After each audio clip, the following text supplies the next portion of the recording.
સમાચાર દ્વારકાથી સલાયામાં ભૂગર્ભ ગટરમાં વાહનો ફસાયા। ગટરના ખુલ્લા ઢાંકણાથી વાહન ચાલકો પરેશાન। ખુલ્લી ગટર લાઇનના કારણે વાહનોને નુકસાન। તંત્રની બેદરકારી સામે વાહન ચાલકોમાં રોષ જોવા મળી રહ્યો છે। કઈ રીતે ભૂગર્ભ ગટરમાં વાહનો ફસાયા છે તેના દ્રશ્યો આપ જુઓ। ગટરના ખુલ્લા ઢાંકણા પરથી આ વાહન ચાલકો પસાર થઈ રહ્યા હતા અને તે દરમિયાન અહીં ફસાઈ ગયા। ખુલ્લી ગટર લાઇનના કારણે વાહન ચાલકો પરેશાન થયા છે।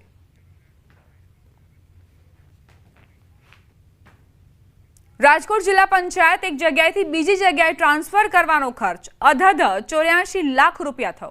શહેરના રેસકોર્સ રિંગ રોડ પર આવેલી જિલ્લા પંચાયતમાં જૂનું બિલ્ડિંગ પાડીને નવું બિલ્ડિંગ બનાવાઈ રહ્યું છે। આ માટે જિલ્લા પંચાયત કચેરી શહેરની જૂની સિવિલ કોર્ટ ખાતે ખસેડવામાં આવી છે। સ્થળાંતર માટે 84 લાખનો ખર્ચ પણ થયો, જેમાં 22 લાખ રૂપિયાના બિલ ચૂકવી દેવામાં આવ્યા। આ અંગે રાજકોટ જિલ્લા પંચાયતના કોંગ્રેસના સભ્યો દ્વારા લેખિતમાં જવાબ માંગવામાં આવ્યો છે। જો કે જે બિલ રજૂ થયા છે તે મુજબ ચકાસણી કરીને બિલ મંજૂર કરવામાં આવશે। નીલદ્વીપ એજન્સીને કોન્ટ્રાક્ટ આપવામાં આવ્યો હતો। આ ખર્ચ અંગે જિલ્લા પંચાયતના પ્રમુખ અને કારોબારી ચેરમેને તપાસનો આદેશ આપ્યો છે। સ્થળાંતરની જે કામગીરી કરવામાં આવી છે એની અંદર કુલ 84 લાખનો ખર્ચો ના બિલ રજૂ થયા છે, જેમાં આપણે 22 લાખના આપણે પેમેન્ટ થયેલ છે।